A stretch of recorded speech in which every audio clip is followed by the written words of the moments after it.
Hello and welcome to this video where I'm going to be showing you my process for creating advanced looking particle simulations in Blender, and even though this looks very complicated, it's actually really simple. So I'm going to be showing you some of my render settings and geometry node setup to create these kind of effects. And yeah, let's get into it.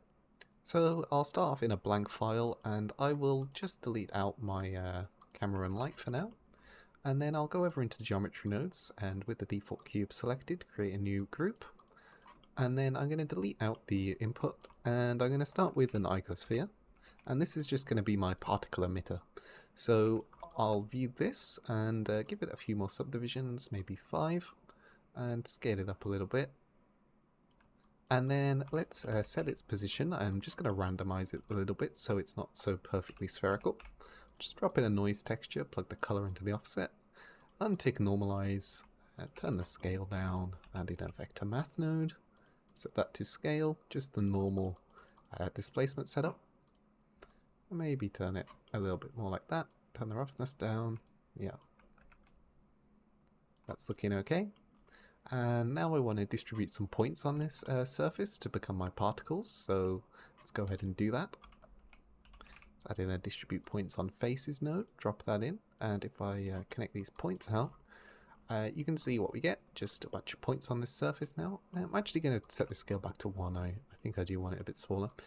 And let's go ahead and start moving these points. So in order to have things be dynamic in geometry nodes, we're going to add in a simulation zone and plug in the input and output like so. And now I just want to simply set the position to be based on a noise texture. And I'm going to untick normalize so that they go in all directions. And if I play that, you can see they just sort of flow out to this noise pattern. I think I'll turn the noise scale down a little bit. Maybe set it to 5. And I'll increase the number of particles I have by a fair bit so I can see what's going on a little bit better. And I'm going to add a vector math node after this noise and scale it down a bit. And I'm going to evolve this noise over time by setting it to be 4D and then plugging seconds into the W. And if I play that through, I'm also going to turn my frame range down to maybe 60 frames will be enough for this. I don't want to have too many particles, because now what I'm going to start to do is spawn in particles every frame. And to do this, I'm just going to join the geometry and plug in our points so they get joined into the simulation every single frame. And I'll randomize the seed every frame as well, and that way the distribution changes every frame when they get joined in. And let's turn down the scale even more. Now you can start to see we get these funky patterns occurring, and it's a good idea to save your file at this point so that we don't crash. Yeah, basically this pattern is just literally the noise texture that it's moving along over time, and new particles are coming in and following all these crevices. So I'm going to turn down the speed of the evolution by adding a multiply node after the seconds, and I'm just going to set it to like 0.3, so maybe a third as fast, maybe 0.5, and that's pretty cool. We can play with the settings on noise texture, maybe increase or decrease the roughness to get different effects. The roughness will have an interesting effect on the simulation. It will make it a bit more chaotic. So that's always something to bear in mind. And it's kind of just like an abstract simulation. You can do more complex stuff where you could maybe set like an initial velocity on the particles and actually make like some velocity attributes to set this position rather than just setting it directly like this. But this is more about just rendering the particles, so I'm just going to settle for this little simulation, I think, for now. And the most important thing when it comes to rendering particles, when you're trying to do like magic effects, is to just have a ton of particles. So I'm going to add in a bake node after the simulation output, set it to animation, and I'm going to increase the number of particles by, I'm going to times it by 100, just so we get loads more. And you can see as I play this, we just have almost like a solid forming of these particles, and that's really what you want. So I'll go ahead and bake this. Now you'll see as I play this back, it plays back much quicker now that it's baked. One thing you might want to do is give these particles an age attribute and delete them after they get so old, so we don't keep getting more and more particles, because the simulation will just get slower and slower. So I might implement that now. Ideally I would have done this before I baked, but it doesn't matter.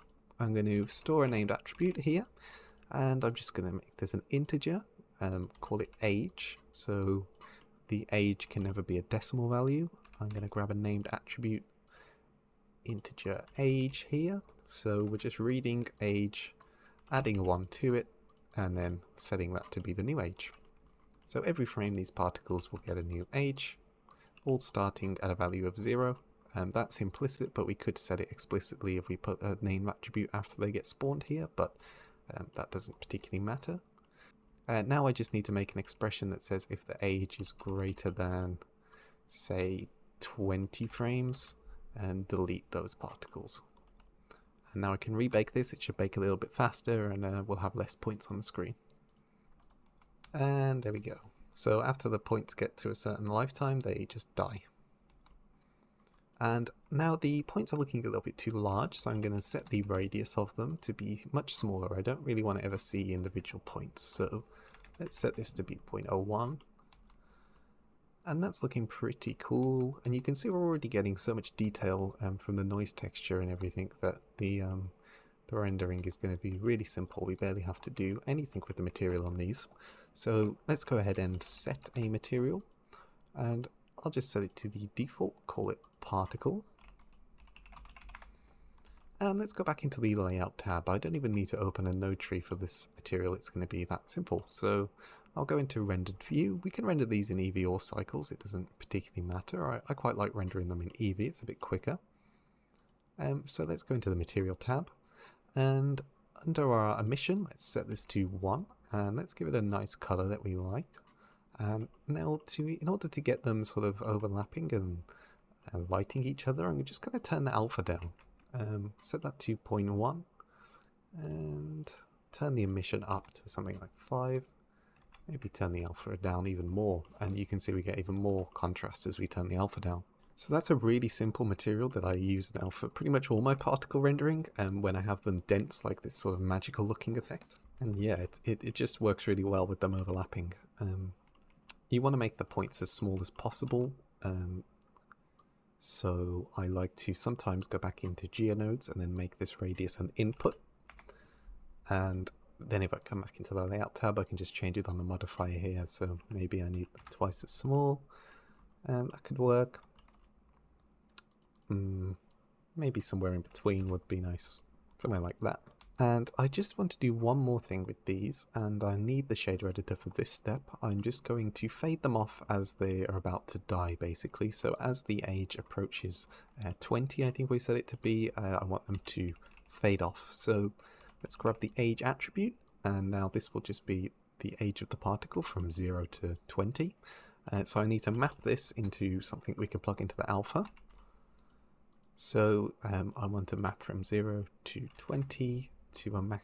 I want them to start visible at 0.01 alpha and then map to 0.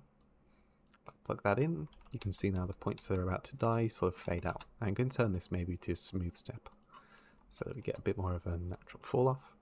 And we're going to have trouble playing this back in Eevee unless we turn off temporal reprojection, because it sort of treats this all as noise, so it doesn't really know what to do with it when it's rendering. And I always recommend rendering with motion blur on. I like to turn the strength way down and maybe turn the steps up to something like 16 to get a bit higher quality motion blur. But I think it can help your renders quite a bit. It can sort of smooth out some of the more areas in the middle. But one last thing you might want to do is actually go into the compositor and turn on, turn it on in the viewport as well, set it to always, and then go ahead and use a glare node and set this to bloom, and just, yeah, the default settings work pretty well. You could maybe turn the threshold up and we just get a nice little glow on our particles then.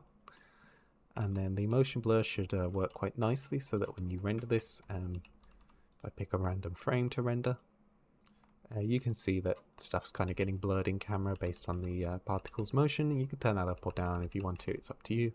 But yeah, it's pretty cool. If you do end up rendering this in cycles, I'll have to increase your number of transparent steps, because by default you'll see all these black areas start to appear. So just under light paths I'd set this to 1000, basically set it to the maximum you can set it to. And you should sort of find that the results you get in Cycles and Eevee should be visually identical, but I just find Cycles quite slow rendering stuff like this, so I would probably recommend just sticking to Eevee for these sort of point cloud renders. Yeah, this is sort of my process for rendering magical looking effects, and obviously if you created a particle system, like a simulation that was a bit more complex, and maybe it was colliding off of stuff and sort of, behaving in a more interesting way, this could look really cool, I think. So yeah, hopefully you found this useful and learnt something cool about how to render point clouds in Blender.